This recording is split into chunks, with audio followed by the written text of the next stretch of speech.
बिस्मिल्लाहिर्रहमानिर्रहीम। अस्सलाम वालेकुम।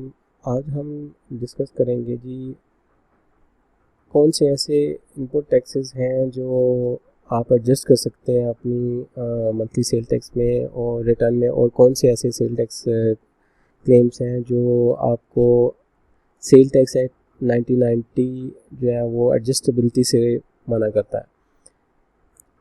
सेल टैक्स जो है जी दो टाइप का होता है। एक होता है जी सेल टैक्स आउटपुट और एक होता है sale tax input. Sale tax output ये है जी जो आपकी सेल्स के ऊपर अप्लाई होता है, जो आपने अपने कस्टमर से कलेक्ट करना होता है और आप वो एफबीआर को जमा करा रहे होते हैं। और सेल टैक्स इनपुट क्रेडिट वो होता है जो आपने परचेजेस के ऊपर आपने अपने सप्लायर्स को दिया हुआ है, वो आप अपनी जो रिटर्न होती है मंथली सेल टैक्स रिटर्न, उसमें आप इनपुट क्रेडिट जो है वो एडजस्ट करते हैं और नेट जो अमाउंट बनती है वो आप एफबीआर को जमा करा देते हैं। तो सेल टैक्स का सेक्शन 8 है जी जो इनएडमिसिबल इनपुट क्रेडिट्स को डिस्कस करता है कि कौन से ऐसे इनपुट क्रेडिट्स हैं जो आप एडजस्ट नहीं कर सकते। उनके अलावा जितने भी इनपुट क्रेडिट्स होंगे वो आप अपनी सेल टैक्स में एडजस्ट कर सकते हैं।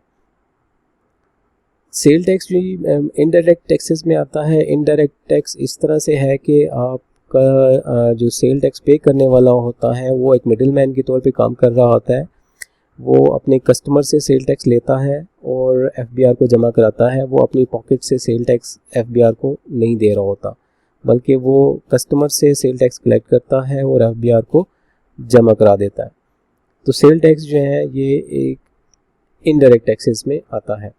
तो अभी हम डिस्कस करते हैं जी सेक्शन 8, जिसमें ये टैक्सेस डिफाइन हैं कि कौन सी परचेजेस जो हैं उनका जो इनपुट क्रेडिट है वो आप अपनी सेल टैक्स में एडजस्ट नहीं कर सकते।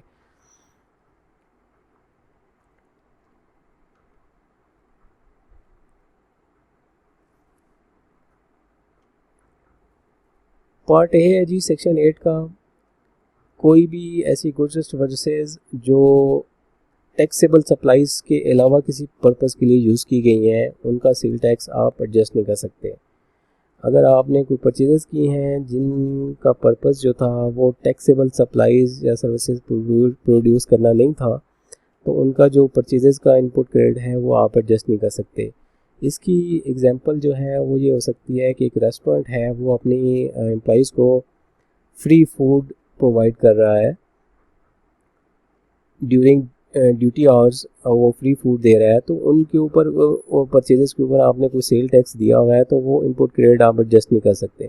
वैसे तो फूड सप्लाईज जो है मैक्सिमम एग्जेम्प्ट है, उनके ऊपर सेल टैक्स है ही नहीं। तो लेकिन इसमें कुछ चीज़ें ऐसी हो सकती हैं जिन पे सेल टैक्स होता है, जैसे कोई रिटेल की प्रोडक्ट्स हैं, कोई मसाला जात वगैरह है, या जैसे ड्राई फ्रूट है, वो अगर आपने अपने एम्प्लॉइज़ को कैफेटेरिया में कंजम्पशन के लिए दिया हुआ है तो वो आप उसका इनपुट क्रेडिट एडजस्ट नहीं करेंगे। या इसके अलावा कोई स्टाफ रिक्रिएशन एक्टिविटी आपने कोई प्लान की है जिसमें आपने कोई जाके बाहर किसी रेस्टोरेंट में खाना खाया है, डिनर किया है, उसके ऊपर आपने सेल टैक्स अगर रेस्टोरेंट को दिया है तो वो वाला सेल टैक्स जो है वो क्लेमेबल नहीं है। इसके अलावा पार्ट बी है जी, इसमें एनी अदर गुड्स सर्विसेज जो फेडरल गवर्नमेंट डिफ़ाइन कर दे, ऑफिशियल गैजेट में नोटिफाई कर दे कि ये वाली जो गुड्स हैं इनका जो सेल टैक्स है वो एडजस्टेबल नहीं है, तो वो आप एडजस्ट नहीं करेंगे। इसका पार्ट सी है जी, goods under section sub section 5 of section 3। Section 3 जो है जी एक्स्ट्रा टैक्स को डिफ़ाइन करता है जी। फेडरल गवर्नमेंट्स के पास ये राइट्स हैं कि वो किसी भी गुड के ऊपर या किसी भी सप्लायर के ऊपर वो एक्स्ट्रा टैक्स अप्लाई कर दे। तो अगर आपने कोई एक्स्ट्रा टैक्स दिया है किसी गुड्स परचेज के ऊपर तो आप वो एक्स्ट्रा टैक्स एडजस्ट नहीं कर सकते।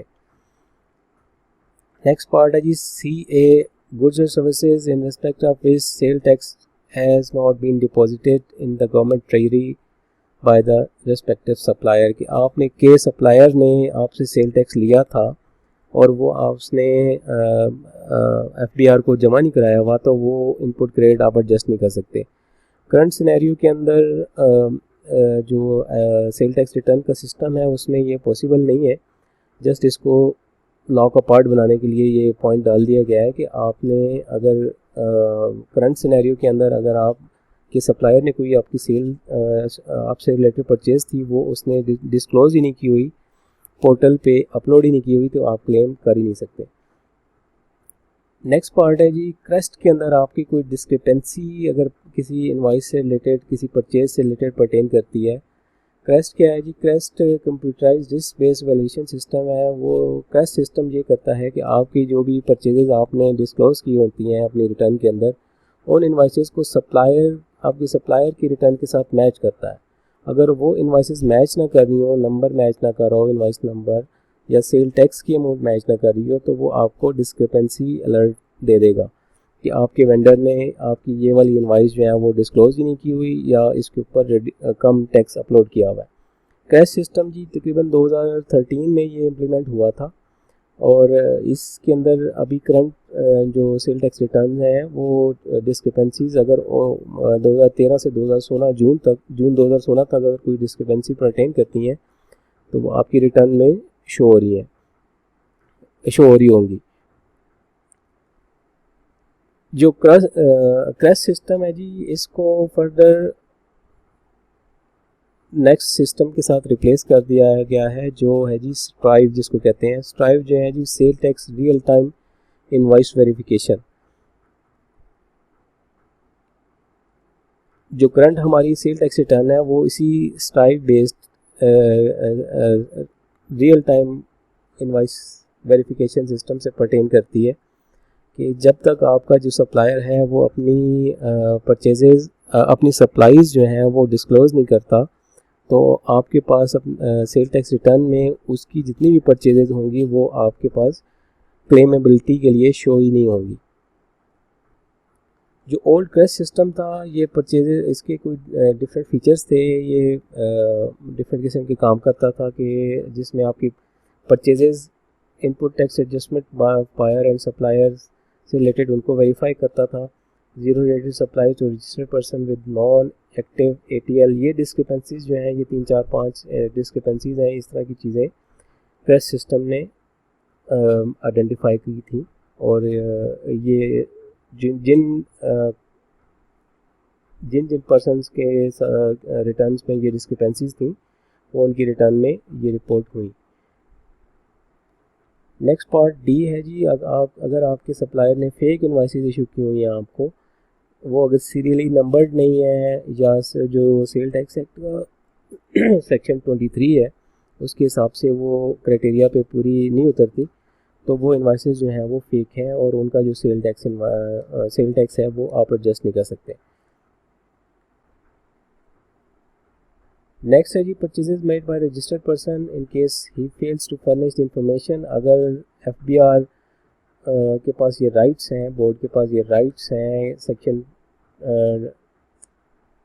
26 के सब सेक्शन 5 के अंदर कि वो किसी भी पर्सन को ये कह सकते हैं कि मुझे इन सप्लाई से रिलेटेड जो है वो इन्फॉर्मेशन चाहिए और वो इन्फॉर्मेशन आप अगर प्रोवाइड नहीं कर सकते तो उनका जो क्लेम लिया हुआ है आपने, इनपुट क्रेडिट क्लेम लिया हुआ है, वो इनपुट क्रेडिट जो है वो एडजस्टेबल नहीं होगा, वो आपको डिसअलाउ हो जाएगा। नेक्स्ट है जी goods services not related to taxable supplies made by the registered person, के एक रजिस्टर्ड पर्सन ने कोई ऐसी गुड्स सर्विसेज ली हैं जो टैक्सेबल सप्लाई से पर्टेन नहीं करती, तो वो आप एडजस्ट नहीं कर सकते।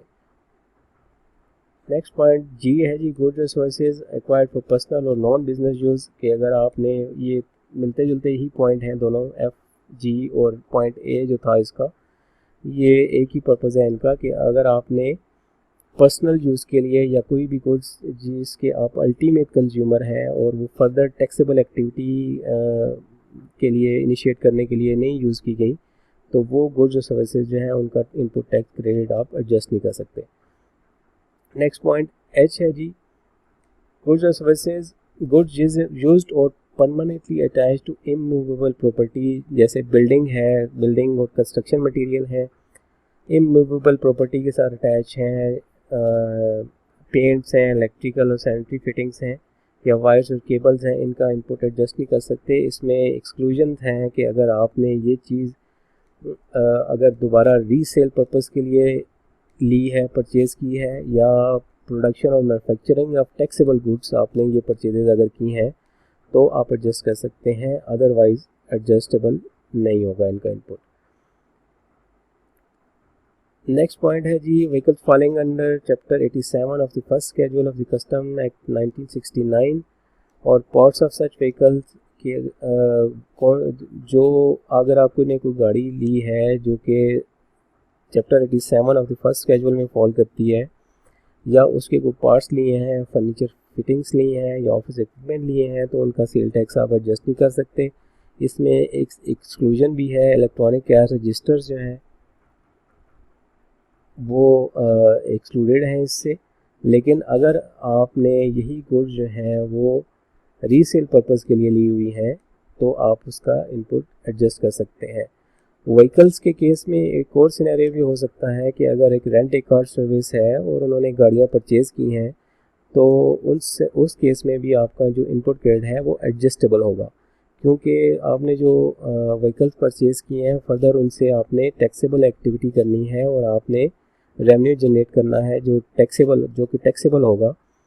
तो उस सिनेरियो में आप इनपुट क्रेडिट एडजस्ट कर सकते हैं। अगर आपने गाड़ी अपने पर्सनल यूज़ के लिए ली है या बिज़नेस पर्पज़ के लिए ली है, जैसे अगर एक कंपनी की पॉलिसी है कि वो अपने एम्प्लॉइज़ को गाड़ी देते हैं, तो वो अगर आपने किसी एम्प्लॉई को गाड़ी लेके दी है तो उसका जो इनपुट क्रेडिट होगा वो एडजस्टेबल नहीं होगा।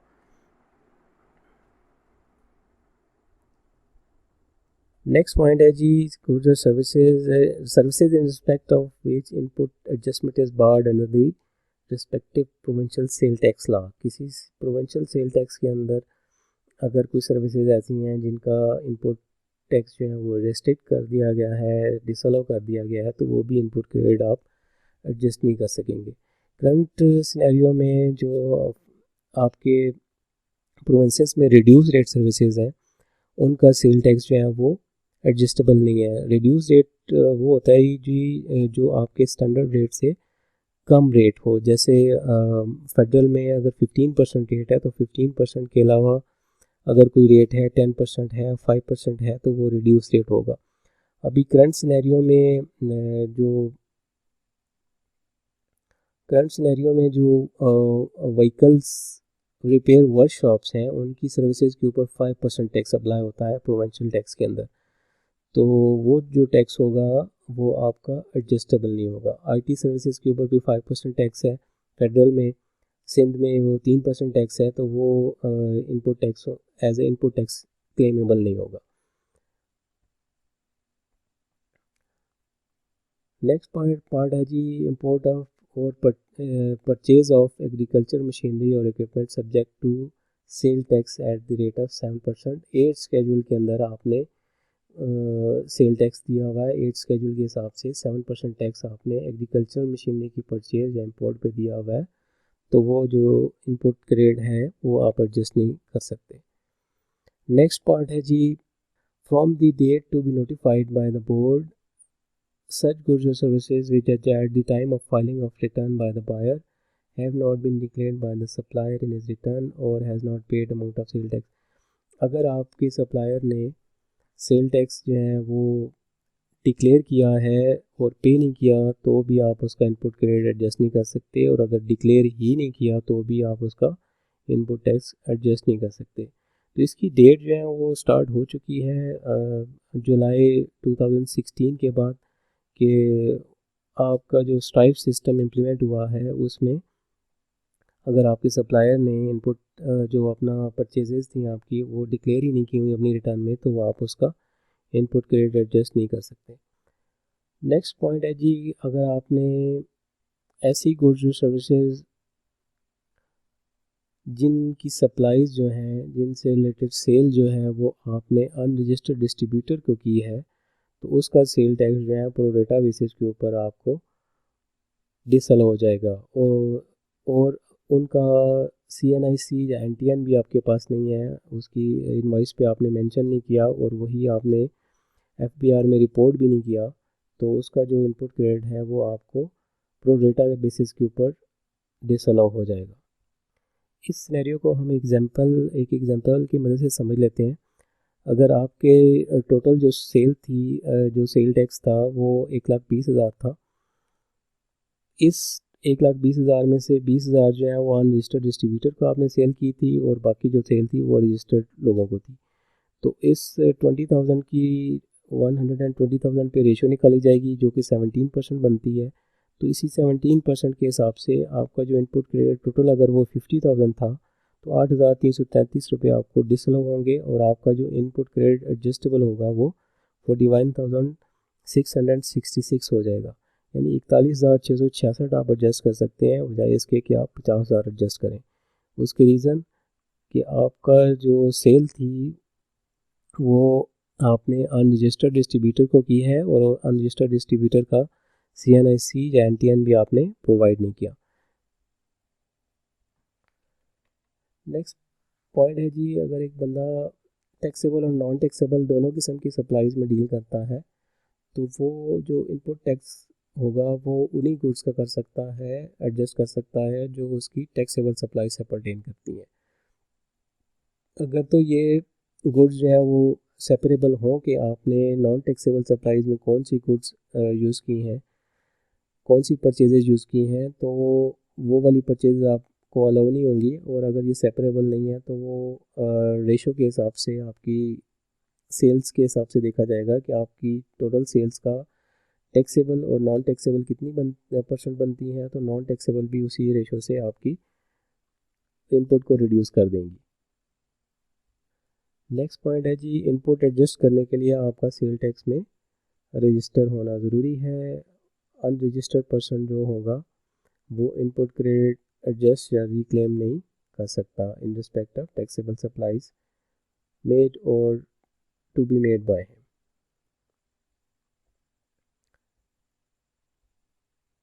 नेक्स्ट पॉइंट 4 है जी, ये ओमिट हो गया है। नेक्स्ट पॉइंट 5 है जी, अगर आपने फिक्स टैक्स दिया है किसी परचेज़ के ऊपर तो उस परचेज़ का जो इनपुट क्रेडिट होगा वो एडजस्ट नहीं कर सकते आप अनलेस एंड अनटिल अगर उसके ऊपर कोई कोर्ट का डिसीजन आ जाए या किसी और लॉ में इसको सेपरेटली डिफाइन ना कर दिया जाए कि इसकी इन एडमिसिबिलिटी से रिलेटेड कोई डिसीजन ना हो, तो आप उसका जो इनपुट क्रेडिट है वो एडजस्ट नहीं कर सकेंगे। फिक्स टैक्स 10th स्केड्यूल में अप्लाई होता है जी। 10th स्केड्यूल में ब्रिक्स के ऊपर अप्लाई होता है। इनिशियली ब्रिक्स के ऊपर जो सेल टैक्स लगा था वो क्वांटिटी ऑफ ब्रिक्स के ऊपर लगा था कि आपकी क्वांटिटी के हिसाब से उसका ऊपर सेल टैक्स अप्लाई होता था। बाद में इसको लोकेलिटी के हिसाब से कर दिया कि इन एरियाज़ में जो ईंटें बनाने वाले कारखाने हैं उनके ऊपर ये टैक्स होगा, फिक्स टैक्स। और इसके अलावा ब्लॉक्स की टाइप्स के हिसाब से उनके ऊपर फिक्स टैक्स अप्लाई होता है कि अगर पावर है तो उसके ऊपर इतना टैक्स होगा, हॉलो ब्लॉक है तो उनके ऊपर ये टैक्स होगा। तो 10th स्केड्यूल के अंदर जो आपने अगर कोई परचेजेस की हैं जो 10th स्केड्यूल में डील होती हैं, फिक्स टैक्स में डील होती हैं, तो उनका जो इनपुट क्रेडिट है वो आप एडजस्ट नहीं कर सकते अनलेस एंड अनटिल उसके ऊपर कोई और डिसीजन किसी कोर्ट में ना हुआ हो। नेक्स्ट पॉइंट है जी, बोर्ड अगर डिफ़ाइन कर दे फेडरल मिनिस्टर इंचार्ज की अप्रूवल से कि ये वाली पर्टिकुलर गुड्स जो है वो एक रजिस्टर्ड पर्सन किसी अनरजिस्टर्ड पर्सन को सेल नहीं कर सकता और आपने अनरजिस्टर्ड पर्सन को सेल की है तो उनसे रिलेटेड जो इनपुट क्रेडिट होगा वो आप एडजस्ट नहीं कर सकते। नेक्स्ट पॉइंट 7 है जी, ये भी ओमिट हो गया है। Next section 8B sale tax का है। इसमें भी कुछ पॉइंट डिफाइन है कि आप अपना जो इनपुट टैक्स है वो 90% से ज़्यादा एडजस्ट नहीं कर सकते। ये जो रिस्ट्रिक्शन है आपकी सेल टैक्स रिटर्न में एप्लीकेबल है, आईरेस के ऊपर ये अप्लाई हुई है। अगर आप ने परचेजेस की हैं तो आप अपनी परचेजेस के ऊपर जो सेल टैक्स है वो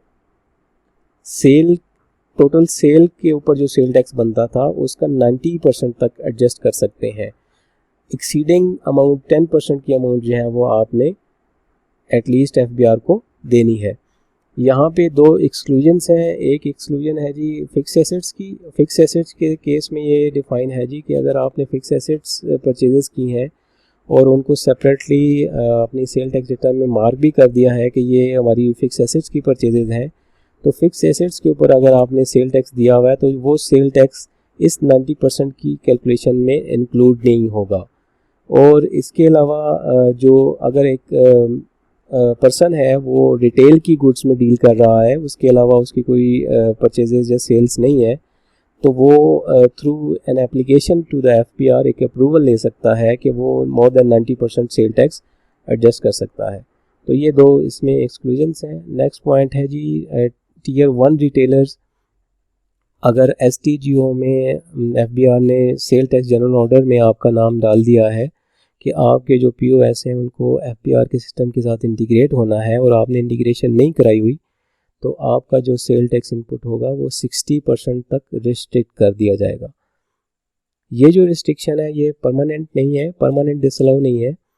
इसको बाद में अगर आपने अपना एसटीजीओ से अपना नाम एक्सक्लूड कर लिया in writing to the FBR और बाद में फिर ये आपको दोबारा से अलाउेबल हो जाएगा, लेकिन ये थोड़ा सा डिफ़िकल्ट और कॉम्प्लिकेटेड प्रोसेस है। इससे पहले ही जो एसटीजीओ के हिसाब से आपको इम्प्लीमेंटेशन कर लेनी चाहिए। नेक्स्ट है जी एक एसआरओ है। इसमें भी 3 गुड्स डिफाइन है, 3 जिनके ऊपर आप जो है वो सेल टैक्स एडजस्ट नहीं कर सकते। अगर आपने इनकी परचेजेस के ऊपर सेल टैक्स दिया हुआ है तो उनको भी आप एज इनपुट क्रेडिट एडजस्ट नहीं कर सकेंगे। एसआरओ नंबर 490 आई 2004 का, जो कि 12 जून 2004 में पब्लिश हुआ था। इसमें डिफ़ाइन है जी व्हीकल्स फॉलिंग अंडर चैप्टर 87 और first schedule of the custom act 1969। ये हम पहले भी सेक्शन 8 के अंदर भी डिस्कस कर चुके हैं, वहाँ पे भी ये मेंशन है ये पॉइंट। और सेकंड पॉइंट है जी फूड और बेवरेजेस, गारमेंट, फैब्रिक एक्सेट्रा जो कंज्यूम किया आपने इंटरटेनमेंट के ऊपर, अपने स्टाफ के इंटरटेनमेंट के ऊपर यूज़ किए हैं ये चीज़ें, तो उनका भी सेल टैक्स जो है वो एडजस्टेबल नहीं है। और गिफ्ट्स अवेज जो होते हैं, अगर कंपनी ने दिए हैं अपने गुड रिलेशंस में अपने कस्टमर को या सप्लायर को या अपने एम्प्लॉई को, तो उनका भी सेल टैक्स जो है वो एडजस्टेबल नहीं होगा। ये था जी एक रिव्यू जिसमें हमने डिस्कस किया कि कौन से इनपुट क्रेडिट्स हैं जो सेल टैक्स एक्ट जो है वो अलाउ नहीं करता कि आप इनको एडजस्ट करें। आई होप कि चीज़ें मैंने डिटेल से डिस्कस की हैं, लेकिन फिर भी कोई पॉइंट रह गया हो तो आप मुझे आइडेंटिफाई कर सकते हैं। और अगर कोई चीज़ आपको समझ ना आई हो, फर्दर कोई क्लैरिटी चाहिए इससे रिलेटेड, तो आप मेरे से डिस्कस कर सकते हैं। इसी तरह की टैक्स से रिलेटेड आप मज़ीद वीडियोस देखना चाहते हैं तो मेरे चैनल को सब्सक्राइब करें, वीडियोस को लाइक करें और बेल आइकन को भी प्रेस कर दें। बहुत शुक्रिया। अल्लाह हाफिज़।